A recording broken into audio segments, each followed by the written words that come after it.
नमस्कार दोस्तों, dark stories Hindi में आपका स्वागत है। यदि आप भूत प्रेतों, तांत्रिकों और डरावनी कहानियों में रुचि रखते हैं तो हमारी और कहानियाँ भी सुने, वह भी आपको ज़रूर पसंद आएंगी। अगर चैनल को सब्सक्राइब करेंगे तो आने वाली कहानियाँ भी आप तक पहुँच जाएंगी। तो चलिए आज की कहानी शुरू करते हैं। यह सिर्फ एक कहानी नहीं, एक सत्य घटना है।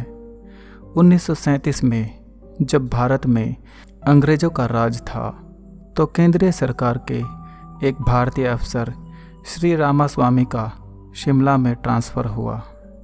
उनको रहने के लिए एक बहुत खूबसूरत बंगला दिया गया, लेकिन उन्होंने दूसरे ही दिन वह बंगला छोड़ दिया।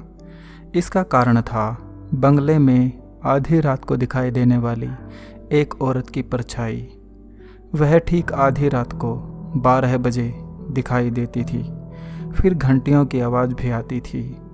इसी से भयभीत होकर श्री रामास्वामी ने वह बंगला छोड़ा था। उनके बाद यह बंगला एक दूसरे मुस्लिम भारतीय अफसर को दिया गया। जब आधी रात हुई तो उन्हें वही औरत सफ़ेद पोशाक में बंगले के गलियारों में टहलती दिखाई दी। फिर घंटियों की आवाज़ भी आई। वह परछाई कभी हंसती तो कभी रोने लगती थी, जिसको सुनकर उस अफसर की ऐसी हालत हो गई कि वह उस बंगले में एक रात भी नहीं रुक पाए। वह उसी समय बंगला छोड़कर भाग गए और पुलिस के सीनियर अफसर को इस घटना के बारे में बताया। तब एक इंस्पेक्टर और कुछ सिपाही मामले की तहकीकात करने उस बंगले में गए। रात को 12 बजे फिर वह औरत दिखाई दी और घंटियों की आवाज़ आनी शुरू हो गई। इंस्पेक्टर ने उस छाया पर कई गोलियां चलाई, लेकिन उसे एक भी नहीं लगी। फिर वह छाया ठहाके मारकर हंसने लगी। यह देखकर इंस्पेक्टर और सिपाहियों के होश ही उड़ गए और वे सब के सब वहाँ से भाग खड़े हुए। इस घटना ने शिमला ही नहीं बल्कि दिल्ली में केंद्र सरकार को भी चौंका दिया। केंद्र सरकार ने इस मामले की उच्च स्तरीय जांच करवाने का आदेश दे दिया। अंग्रेजी सरकार को इस तरह की घटनाओं पर बिल्कुल विश्वास नहीं था, फिर भी उन्हें कुछ तो कार्यवाही करनी ही थी। सो सरकार ने दिल्ली से एक अनुभवी और निडर इंस्पेक्टर आगा के साथ एक पुलिस दस्ता शिमला भेजा।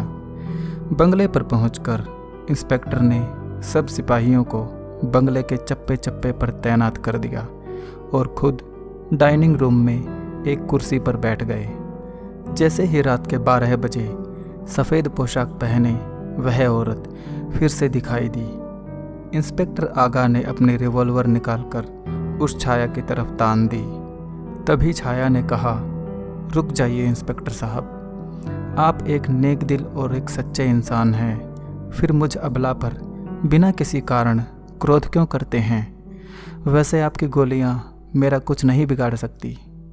यह सुनकर इंस्पेक्टर आगा एक बार तो डर ही गए, फिर भी उन्होंने हिम्मत करके कहा, आप कौन हैं? क्या आप हमें अपना परिचय नहीं देंगी? तब छाया ने कहा, मैं एक पीड़ित औरत हूँ, क्या आप मेरी मदद करेंगे?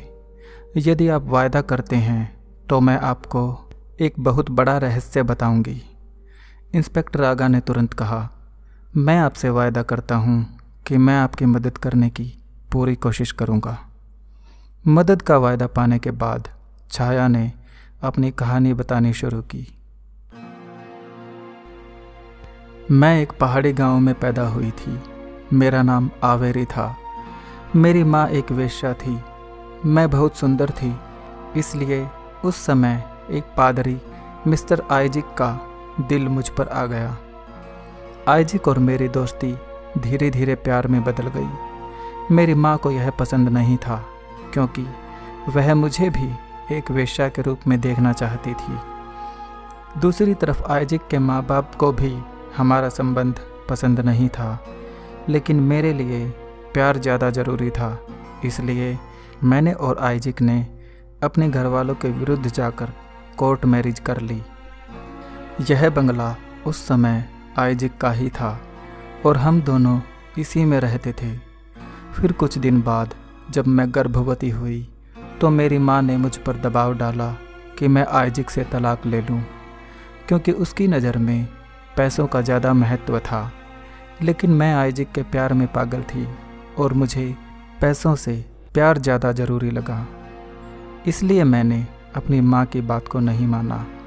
तभी एक दिन आइजिक के पिता का तार आया जिसमें उसे तुरंत बुलाया गया था।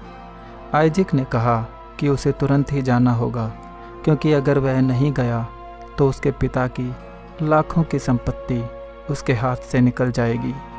मैंने खुशी खुशी उससे कहा कि वह निश्चिंत होकर जाए।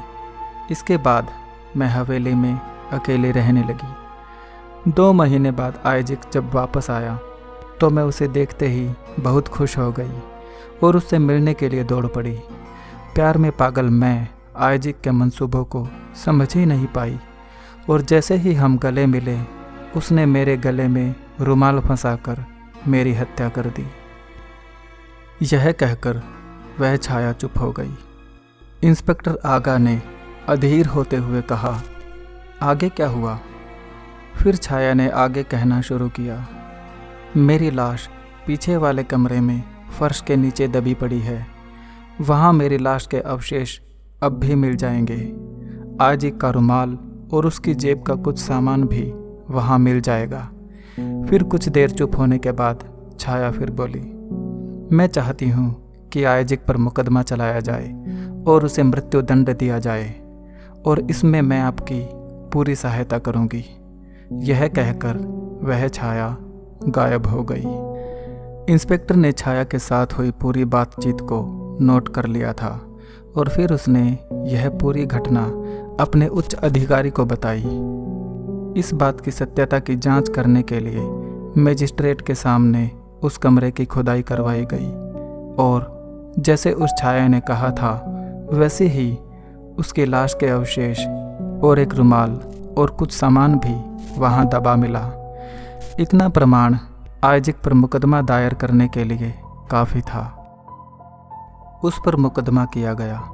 मुकदमे में आइजिक के वकील ने कहा कि अगर इंस्पेक्टर द्वारा प्रस्तुत किया बयान आवेरी का है तो उस पर उसके हस्ताक्षर क्यों नहीं है। इंस्पेक्टर ने कहा कि आवेरी के हस्ताक्षर करवाने के लिए उसे समय चाहिए। फिर दूसरे दिन वह बंगले में गया और देखा कि वह छाया पहले ही इंस्पेक्टर की प्रतीक्षा कर रही थी। इंस्पेक्टर के कुछ कह पाने से पहले ही वह बोली, इंस्पेक्टर साहब, आप कागज़ टेबल पर रख दें तो मैं हस्ताक्षर कर देती हूँ। इंस्पेक्टर ने कागज़ टेबल पर रख दिया और देखा कि कागज़ पर अपने आप आवेरी के हस्ताक्षर उभर आए।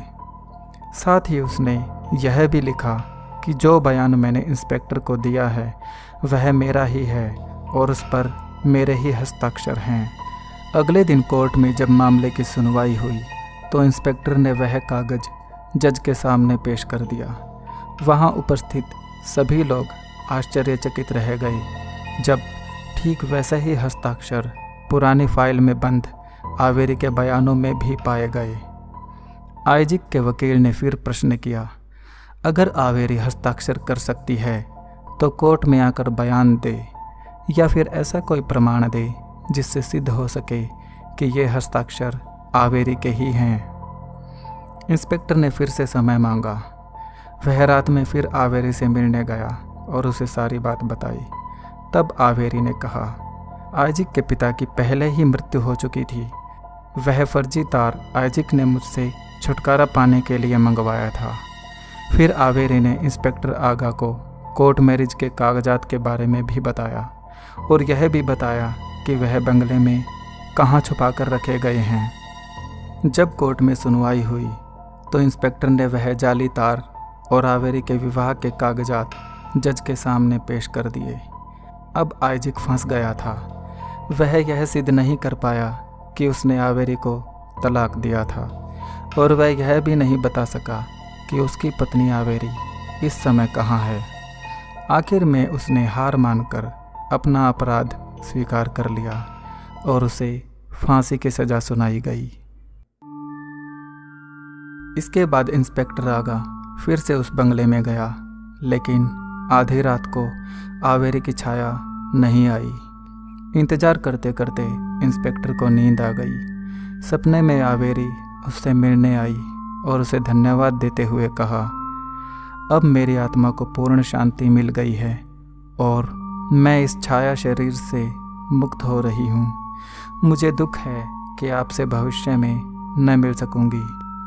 आपने मेरे लिए जो भी किया है मैं उसका बदला तो नहीं चुका सकती, लेकिन मैं चाहती हूँ कि बेडरूम के पीछे वाली खिड़की के नीचे ज़मीन में एक बक्सा गड़ा हुआ है, आप उसे निकाल लें और अपनी धर्मपत्नी को मेरी ओर से भेंट कर दें। यह कहकर आवेरी की छाया गायब हो गई। अगले दिन सुबह इंस्पेक्टर ने उस जगह को खुदवाया।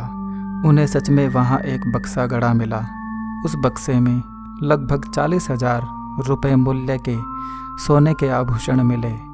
इंस्पेक्टर ने वह बक्सा सरकारी खजाने में जमा करवा दिया, लेकिन अंग्रेजी सरकार ने इंस्पेक्टर आगा की ईमानदारी और इस केस में किए गए उसके अथक प्रयासों के पुरस्कार के रूप में वह बक्सा उसी को दे दिया। इस प्रकार एक भटकती आत्मा को शांति मिली। यह कहानी आपको कैसी लगी हमें कमेंट्स करके ज़रूर बताएं।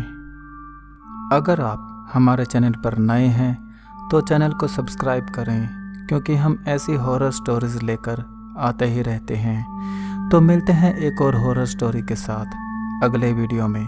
तब तक के लिए नमस्कार।